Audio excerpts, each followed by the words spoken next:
आपलं शहर आता स्मार्ट होत आहे। मग तुम्ही कधी स्मार्ट होताय? स्मार्ट न्यूजचे यूट्यूब चॅनल सबस्क्राइब करा, स्मार्ट बना। नोटिफिकेशनसाठी बेल आयकॉनवर क्लिक करा। नमस्कार, मी ओमकार अंगडी। स्मार्ट न्यूजच्या आजच्या बुलेटिनमध्ये आपलं स्वागत। नजर सर्वप्रथम ठळक घडामोडींवर। क्रांतीदिनी महाराष्ट्रात घडली मंत्रिमंडळ विस्ताराची क्रांती। बिहारमध्ये भाजपला धक्का देणारा राजकीय भूकंप। बेळगावात शॉर्ट सर्किटने घराला आग, 5 लाखांचे साहित्य खाक। पावसाच्या बरोबरीने दिसून आला तत्परतेचा वर्षाव। क्रांतिदिनाच्या निमित्ताने हुतात्म्यांचे स्मरण। शहर परिसरात मोहरमचे आचरण गांभीर्याने। येळ्ळूर ग्रामदेवता श्री चांगलेश्वरी देवीचा अभिषेक सोहळा उत्साहात संपन्न। NO चौगुले यांचा सेवानिवृत्तीनिमित्त नागरी सत्कार। येळ्ळूर ग्रामपंचायतीकडून परिवहन मंडळाला निवेदन। निधी कणबरकरला राणी चन्नम्मा विद्यापीठाचे सुवर्ण पदक।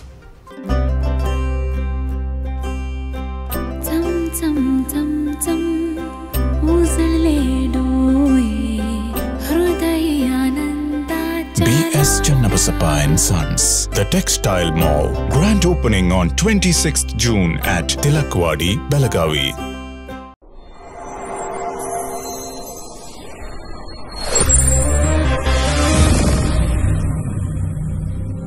Something happens when you see a perfect moment, where you lose yourself in a new perspective.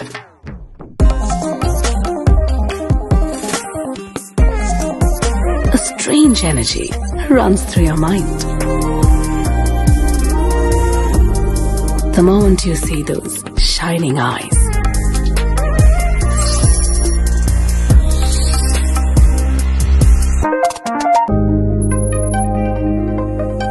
Before you realize, a smile spreads unknowingly.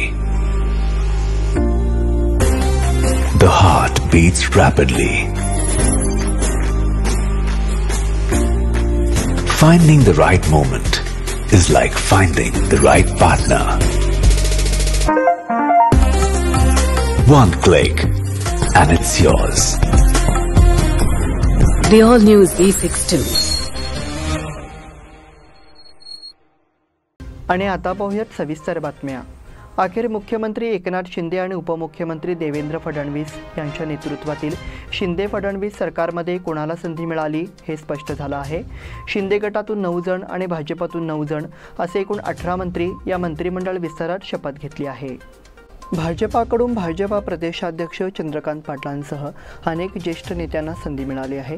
दुसरीकडे शिंदे गटाकडून शिंदे गटाचे प्रवक्ते दीपक केसरकरांसह 9 जणांना संधी मिळाली आहे। संजय राठोड आणि अब्दुल सत्तार या दोघांना मंत्रिमंडळात स्थान देण्यात आल्यामुळे नवे वादळ उठले आहे।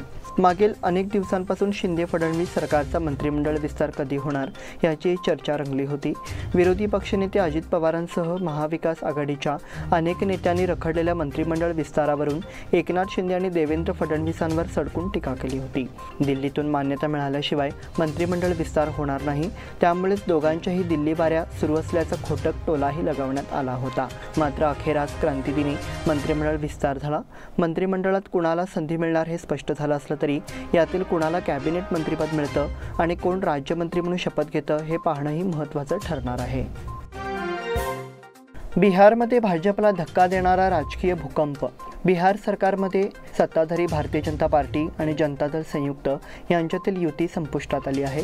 याबाबतची घोषणा बिहारचे मुख्यमंत्री नितीश कुमार यांनी केली। मागील काही दिवसांपासून युती तुटण्याची शक्यता वर्तवण्यात येत होती। तीव्र राजकीय अटकळीनंतर अखेर युती तोडल्याची घोषणा नितीश कुमार यांनी केली आहे। नितीश कुमार यांनी आज आपल्या पक्षातील सर्व खासदार आणि आमदारांची बैठक घेतली, त्यानंतर ही घोषणा करण्यात आली आहे। मुख्यमंत्री नितीश कुमार हे लवकरच राज्यपालांना भेटणार असल्याची माहिती उपलब्ध झाली आहे। भारतीय जनता पार्टी सोबतची युती तोडण्यापूर्वी नितीश कुमार यांनी आपल्या सर्व आमदारांसोबत एक बैठक घेतली आहे। या बैठकीनंतर हा निर्णय घेण्यात आला आहे। बैठकीपूर्वीच एका वरिष्ठ नेत्याने स्फोटक बातमीसाठी सज्ज राहा असे संकेत दिले होते। केंद्रीय गृहमंत्री अमित शहा जनता दलमध्ये फूट पाडण्यासाठी प्रयत्न करत असल्याच्या कुजबुजीनंतर नितीश कुमार आणि केंद्र सरकारमध्ये तणाव निर्माण व्हायला सुरुवात झाली होती। त्यानंतर आता हे पाऊल उचलण्यात आले आहे।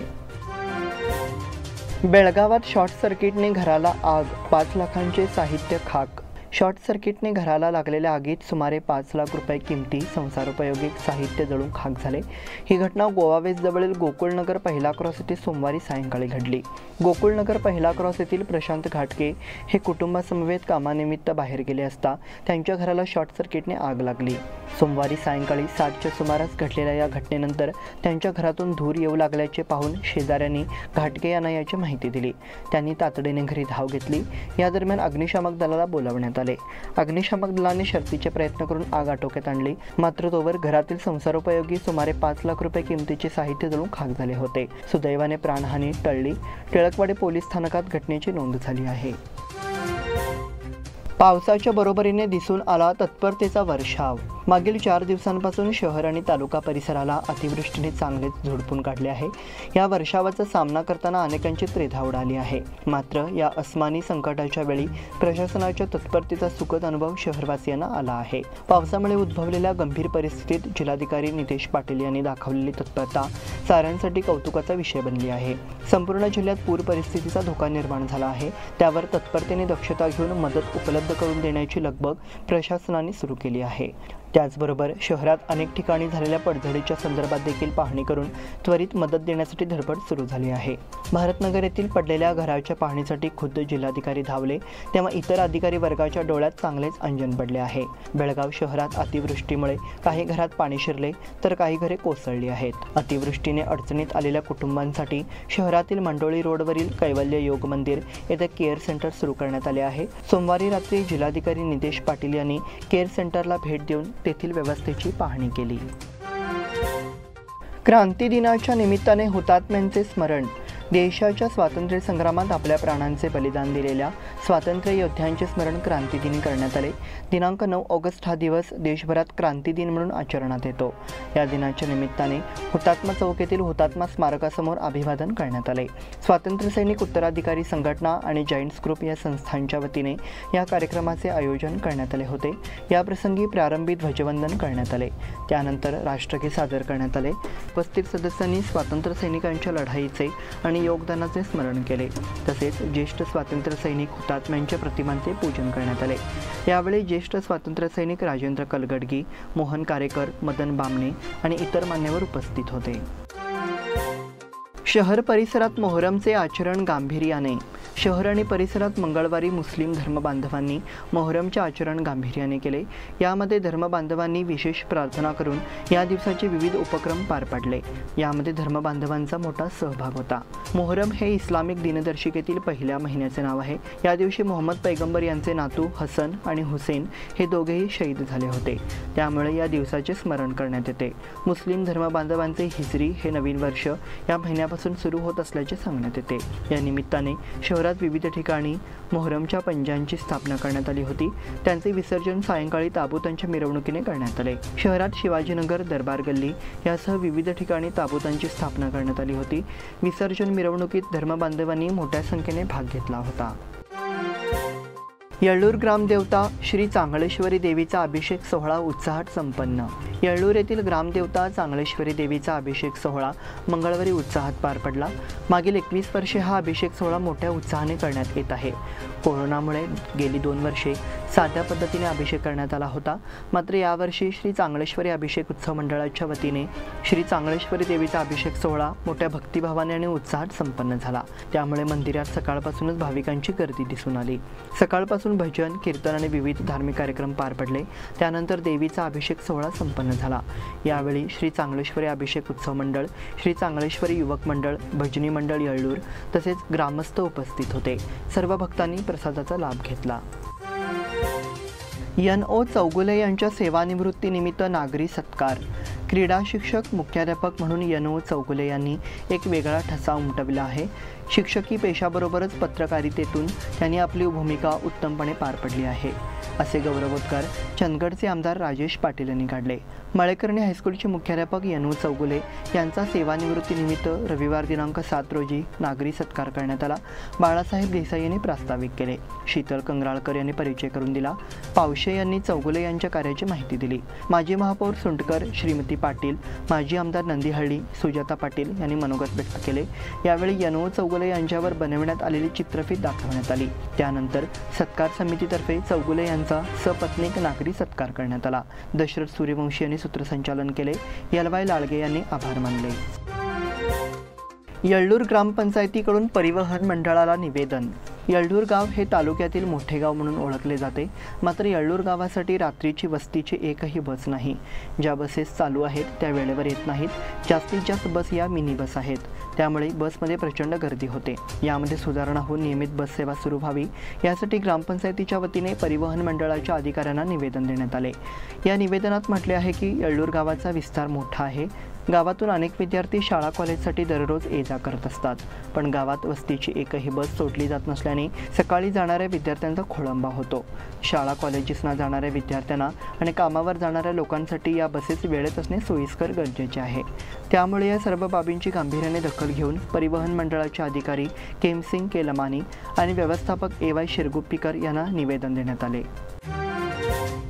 निधी कणबरकरला राणी चन्नम्मा विद्यापीठाचे सुवर्ण पदक। राणी चन्नम्मा विद्यापीठातर्फे यावर्षी घेण्यात आलेल्या M.Com अभ्यासक्रमात येथील निधी विनोद कणबरकर हिने विद्यापीठात प्रथम क्रमांकासह सुवर्ण पदक मिळाले आहे। या यशामुळे तिचे सर्वत्र अभिनंदन होत आहे। M.Com प्रथम वर्षात देखील तिने प्रथम क्रमांक मिळवला होता। निधी ही सुरुवातीपासूनच हुशार विद्यार्थिनी आहे। PUC द्वितीय वर्षात कोकटे कॉलेज ऑफ कॉमर्समध्ये 6वा क्रमांक प्राप्त केला होता, तर B.Com पदवी परीक्षेत जैन कॉलेजमध्ये प्रथम तर विद्यापीठामध्ये 6वा क्रमांक मिळाला होता। भांडी व्यापारी विनोद कणबरकर यांची ती मुलगी आहे। येथील कॅपिटल वन सोसायटीचे चेअरमन शिवाजीराव हंडे यांची ती भाची आहे। या बुलेटिनमध्ये वेळ झाली आहे छोट्याशा विश्रांतीची। पाहत राहा स्मार्ट न्यूज।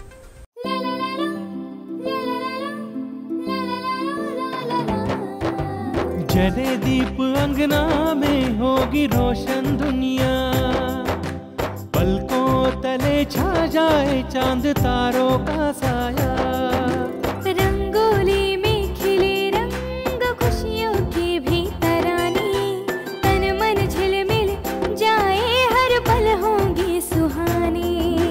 ये अटूट बंधन खिले हर आशियाना, रंग वस्त्रों का खजाना मन भाए आराधना। रंग वस्त्रों का खजाना मन भाए आराधना। आराधना मारुति गली बेलगाम। मन भाए आराधना। बेलगाम वासियों के पसंद में उतरा उड़ान बार एंड रेस्टोरेंट। सोशल डिस्टेंसिंग का ख्याल रखते हुए हमारा स्टाफ देता है बेहतरीन सर्विस का विश्वास।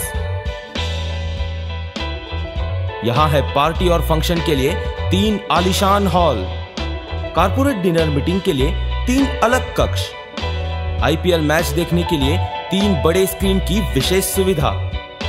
इसके साथ ही साफ सुथरा किचन, जहां हमारा वेल क्वालिफाइड स्टाफ देता है क्वालिटी और हाइजीनिक फूड की गारंटी। तो फिर खाने की हो बात तो आना परिवार के साथ। उड़ान बार एंड रेस्टोरेंट, लिंगराज कॉलेज के पास, बेलगावी। फोन 0831 2435 विश्रांतीनंतर पुन्हा एकदा आपलं स्वागत। वळूयात पुढील बातमीकडे। चिकोडी तालुक्यात संततधार पाऊस सुरू आहे। त्याचबरोबर कोयना, कोल्हापूर परिसरात सुरू असणाऱ्या संततधार पावसामुळे चिकोडी, निपाणी तालुक्यातील कृष्णा, दूधगंगा व वेदगंगा नदीवरील 8 पूल वजाबंधारे पाण्याखाली गेले आहेत। पिकेही पाण्याखाली गेली आहेत। मागील 2 दिवसांपासून चिकोडी तालुक्यात मुसळधार पाऊस बरसत आहे। रविवारनंतर सोमवारी देखील पावसाचा जोर कायम होता।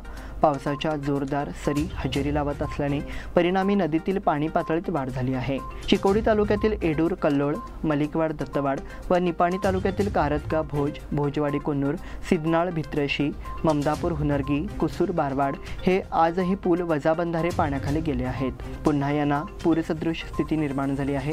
यामुळे चिकोडी तालुक्यातील कल्लोळ, बेडूर, इंगळी, मांजरीसह इतर गावांमध्ये पुराची भीती निर्माण झाली आहे। कॅन्टोन्मेंट बोर्ड कर्मचाऱ्यांचे वेतनासाठी आंदोलन। 2 महिने उलटले तरी अजून कॅन्टोन्मेंट बोर्डने कर्मचाऱ्यांचे वेतन दिले नाही। त्यामुळे मोहरम व गणेशोत्सव सण कसा साजरा करायचा हा प्रश्न कर्मचाऱ्यांसमोर आवाजून उभा राहिला असून संतापलेल्या कर्मचाऱ्यांनी सोमवारपासून संपावर जाण्याचा निर्णय घेतला। मात्र अधिकाऱ्यांनी कर्मचाऱ्यांची समजूत घालून संप मागे घेण्याची विनंती केली। त्यानुसार 8 दिवसात 2 महिन्याचा पगार झाला नाही तर 15 ऑगस्ट नंतर पुन्हा संपावर जाण्याचा इशारा कर्मचाऱ्यांनी कॅन्टोन्मेंट बोर्डला दिला। गेल्या 2 महिन्यापासून कॅन्टोन्मेंट बोर्ड कर्मचाऱ्यांचे पगार वेळेत होत नसल्याची तक्रार वारंवार CEO आनंद के यांच्याकडे कर्मचाऱ्यांनी केली। सोमवारपासून संपावर जाण्याचा इशारा देखील शुक्रवारी देण्यात आला, मात्र याची दखल कॅन्टोन्मेंट बोर्डने घेतली नव्हती। त्यामुळे सोमवारी सकाळपासून सुमारे 250 कर्मचारी कॅन्टोन्मेंट बोर्ड कार्यालयासमोर काम बंद करून आंदोलन केले। मुंबई येथील जैव इंधन परिषदेत बेळगावातून 3 सहभाग। मुंबई येथे जागतिक जैव इंधन दिनानिमित्त बुधवार दिनांक 10 रोजी जैव इंधन परिषद आयोजित करण्यात आली आहे। या परिषदेत बेळगाव येथील विशाल कोडते तर खानापूर तालुक्यातील श्रीनिवास धोत्रे, प्रवीण पाटील सहभागी होणार आहेत। केंद्र सरकारतर्फे येत्या काही वर्षात जैव इंधन क्षेत्रामध्ये भारत देशाला स्वयंपूर्ण करण्याचे धोरण आहे। याबाबत देशभर विविध ठिकाणी जैव इंधन निर्मिती प्रकल्प सुरू करणे, त्याची जागृती करणे यासाठी विविध उपक्रम हाती घेण्यात येत आहेत। याचाच एक भाग म्हणून या जैव इंधन परिषदेमध्ये नवीन प्रकल्प याबाबत तज्ज्ञ व उद्योजक यांच्यात परिसंवाद होणार आहे। पहिल्या प्राथमिक टप्प्यात बेळगाव जिल्ह्यामध्ये बेळगाव व खानापूर या ठिकाणी जैव इंधन निर्मितीसाठी केंद्र सरकारच्या सहकार्यातून प्रयत्न होणार आहेत। गोगटे कॉलेज ऑफ कॉमर्समध्ये अनुग्रह उत्सव साजरा। येथील गोगटे कॉलेज ऑफ कॉमर्समध्ये अनुग्रह उत्सव नुकताच आयोजित करण्यात आला होता। कॉलेज व्यवस्थापन मंडळाचे अध्यक्ष AK तगारे यांनी या महोत्सवाचे उद्घाटन केले। त्यामध्ये विद्यार्थ्यांनी स्वतः बनवलेल्या विविध खाद्यपदार्थांचे स्टॉल लावण्यात आले होते, तसेच खुले कलादालन पण आयोजित केले होते। यामध्ये विद्यार्थ्यांनी मोठ्या संख्येने भाग घेतला होता। एकूण स्टॉलची संख्या 30 पेक्षा अधिक होती आणि अनेकांनी या ठिकाणी भेट दिली। कार्यक्रमाचे आयोजन समन्वयक प्राध्यापिका दीपा तंगणकर यांनी केले होते। यावेळी प्राचार्य डॉक्टर HH विरापूर, समन्वयक निवास म्हाळुंगे, समन्वयक प्राध्यापक दत्ता कामकर, प्राध्यापक नीरल केरी उपस्थित होते। TET परीक्षा निकाल या महिन्यात। प्राथमिक शाळा शिक्षक नेमणुकीसाठी घेण्यात आलेल्या TET परीक्षेचा निकाल या महिन्यामध्ये जाहीर करण्यात येणार आहे। याबरोबरच रिक्त असणाऱ्या शिक्षकांच्या पदासाठी नोव्हेंबरमध्ये पुन्हा एकदा TET परीक्षा घेण्यात येणार आहे, अशी माहिती शिक्षण मंत्री BC नागेश यांनी दिली। शिक्षण मंत्री म्हणून जबाबदारी घेऊन पूर्ण होत आहे। या कालावधीत शाळांचा विकास यासाठी प्राधान्य देण्यात आले आहे। गेल्या वर्षी कोरोनामुळे शाळा भरवण्यात आल्या नाहीत, त्यामुळे निर्माण झालेली परिस्थिती हाताळण्यासाठी अनेक नवनवीन उपक्रम हाती घेण्यात आले आहेत। देशात शैक्षणिक बदल घडवण्यासाठी राष्ट्रीय शिक्षण धोरण 2020ची अंमलबजावणी करण्यात आली आहे। 15,000 शिक्षकांची नेमणूक करण्यात आली आहे। कोगनोळी येथील अरिहंत सौहार्द सोसायटीचा वर्धापन दिन साजरा। कोगनोळी तालुका निपाणी येथील बाजारपेठमधील सहकार क्षेत्रात अग्रगण्य असणाऱ्या अरिहंत क्रेडिट सौहार्द सहकारी संस्थेचा 8वा वर्धापन दिन मान्यवरांच्या उपस्थितीत नुकताच साजरा करण्यात आला। स्वागत प्रास्ताविक शाखाधिकारी रावसाहेब पाटील यांनी केले। प्रारंभी सकाळी रामचंद्र कागले सर यांच्या हस्ते विधिवत पूजापाठ करण्यात आले, तर अनिल कलाजे यांनी धार्मिक विधी केला। निपाणी भागचे युवा नेते उत्तम पाटील यांच्या हस्ते श्रीफळ वाढवून आरती करण्यात आली। यावेळी ग्रामपंचायत सदस्य सचिन खोत, युवा उद्योजक बाळासाहेब हादीकर यांच्यासह अनेकांनी प्रत्यक्ष भेटून शुभेच्छा दिल्या। याप्रसंगी प्रकाश गायकवाड, प्रवीण पाटील, किरण चौगुले, सुजित माने, उमेश पाटील, पूनम डांगरे, तात्यासाहेब कागले, महेश पाटील, सचिन परीट यांच्यासह अरिहंत संस्थेतील सर्व स्टाफ, कर्मचारी व अन्य मान्यवर उपस्थित होते। 20 ते 30 सप्टेंबर अखेर UGC नेट परीक्षा। विद्यापीठ अनुदान आयोगाकडून घेण्यात येणारी राष्ट्रीय पात्रता परीक्षा 12, 13 आणि 14 ऑगस्टला होणार होती, मात्र ही परीक्षा आता स्थगित करण्यात आल्याची माहिती UGCचे अध्यक्ष M जगदीश कुमार यांनी सोमवारी दिली। आता ही परीक्षा 20 ते 30 सप्टेंबर दरम्यान होणार आहे। दुसऱ्या टप्प्यात 64 विषयांसाठी नेट परीक्षा घेतली जाणार आहे। विद्यार्थ्यांनी सोशल मीडियावरील खोट्या माहितीवर विश्वास न ठेवता UGCच्या अधिकृत संकेतस्थळावरून माहिती घ्यावी। 11 सप्टेंबर रोजी परीक्षा केंद्राची माहिती दिली जाणार असून 16 सप्टेंबर रोजी विद्यार्थ्यांनी प्रवेशपत्र संकेतस्थळावरून डाउनलोड करावे असे कळवण्यात आले आहे। चित्रपट अभिनेते प्रदीप पटवर्धन यांचे निधन। मराठी सिनेसृष्टीतील ज्येष्ठ अभिनेते प्रदीप पटवर्धन यांचे निधन झालं आहे। प्रदीप पटवर्धन यांचे हृदयविकाराच्या तीव्र झटक्याने निधन झाले। त्यांनी आतापर्यंत अनेक मराठी नाटक, चित्रपट आणि मालिकांमध्ये उल्लेखनीय भूमिका साकारल्या होत्या. मोरूची मावशी हे त्यांचे रंगभूमीवरील नाटक प्रचंड गाजले.